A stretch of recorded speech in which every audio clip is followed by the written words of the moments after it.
Assalamualaikum warahmatullahi wabarakatuh.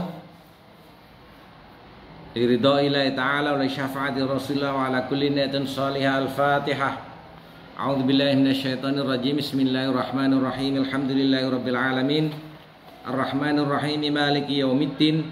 Iyyaka na'budu wa iyyaka nasta'in. Ihdinas siratal mustaqim. Shiratal ladzina an'amta 'alaihim ghairil maghdubi 'alaihim waladdallin. Rabbighfirli wa liwalidayya wa lil mu'minina amin.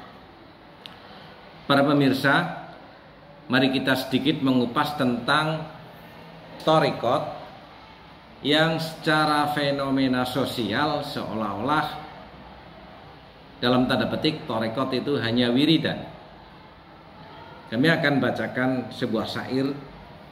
Ini ada di dalam kitab Kifayatul Atqiya karangan As-Sayyid Bakar Al-Makki Ibnu Sayyid Muhammad Syatta Ad-Dimyati di halaman 13. Walikulli wahidihim tariqun min turuqin yakhtaruhu fayakunu mandawasila kajulusihi bainal anami murabbiyan wa kasratil awradi kassomis sala wa kahidmatin nas wa kahidmatin linnasi wal hamli al khataba litasadduqin bimahsala mutamawwala.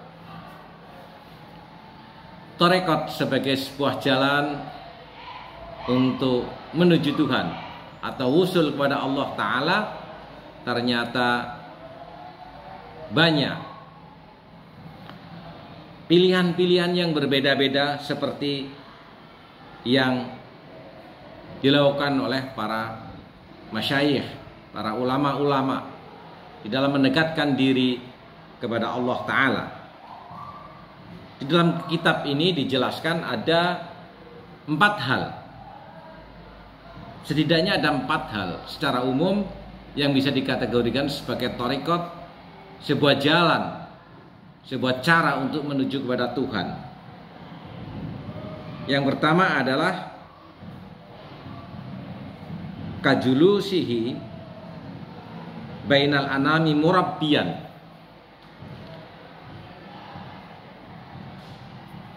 Pilihan pertama khususnya bagi orang yang alim, maka dia harus membina masyarakat untuk mengerti bagaimana beribadah kepada Allah Ta'ala dan bagaimana memiliki akhlak yang baik di dalam kehidupan sosialnya.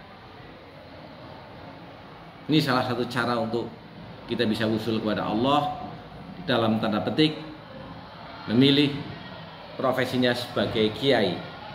Apabila tidak mampu, maka ada pilihan yang kedua, wa kasratil auradi kassomis sholat. Ini juga perilaku orang-orang soleh adalah dengan memperbanyak wirid. Wirid apa?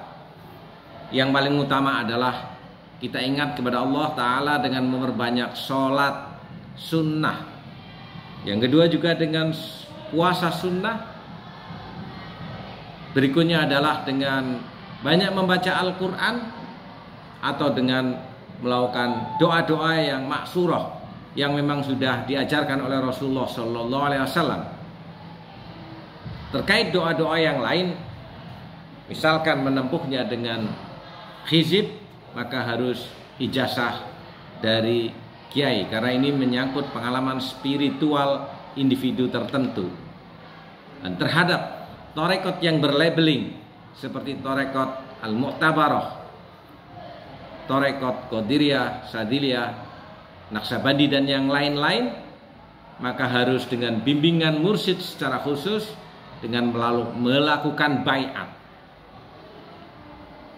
Apabila kedua cara ini, yang pertama kita menjadi orang alim, tidak punya kesempatan, kita tidak masuk di dalam kegiatan peribadatan mahaddoh yang rajin atau wadhaifu al-ibadah, ya, rutinitasnya lebih banyak untuk sholat atau dengan masuk ke thariqat tertentu, maka ada pilihan ketiga, wa kahidmatin linnasi, yaitu khidmah kepada para ulama itu juga menjadi bagian daripada jalan untuk sampai atau wusul kepada Allah Ta'ala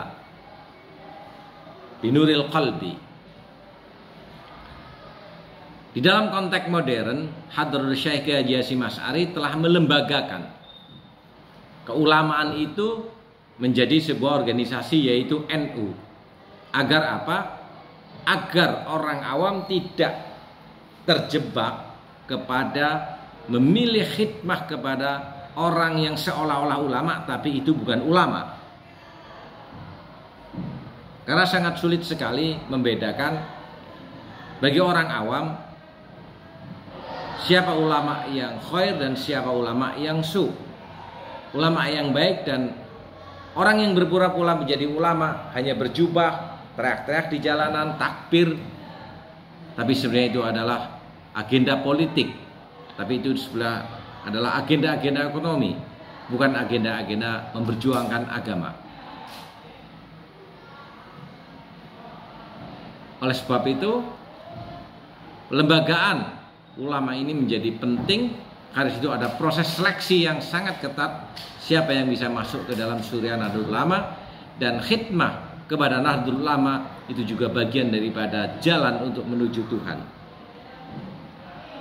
Apabila kita tidak bisa memilih salah satu dari tiga yang kami sebutkan di atas, masih ada satu pilihan lagi, walhamlil hataba litasadduqin bimakhshala mutamawwalan.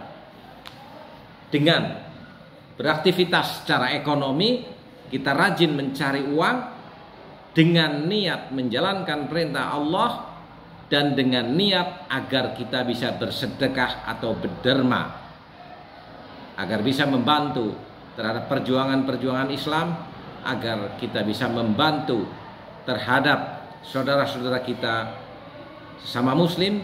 Bahkan sedekah ini juga yang menjadi jalan bagaimana kita mendapatkan keberkahan daripada doa-doa orang mukmin terhadap orang mukmin lainnya. Ketika seorang mendoakan kebaikan, Allahumma ighfir lil muslimina wal muslimat, siapa yang mendapat keberkahan dari doa ini ataupun doa-doa yang lain adalah orang-orang yang berderma. Ini sekilas tentang bahwa secara keilmuan tarekat tidak spesifik terhadap perilaku-perilaku tertentu. Secara umum ada 4 hal. Syukur dari kita bisa menjalankan keempat-empatnya. Paling tidak ada satu pilihan jalannya kita tempuh untuk menghadap kepada Allah Subhanahu wa Ta'ala dengan salah satu 4 yang kami sebutkan tadi. Cukup sekian. Wassalamualaikum warahmatullahi wabarakatuh.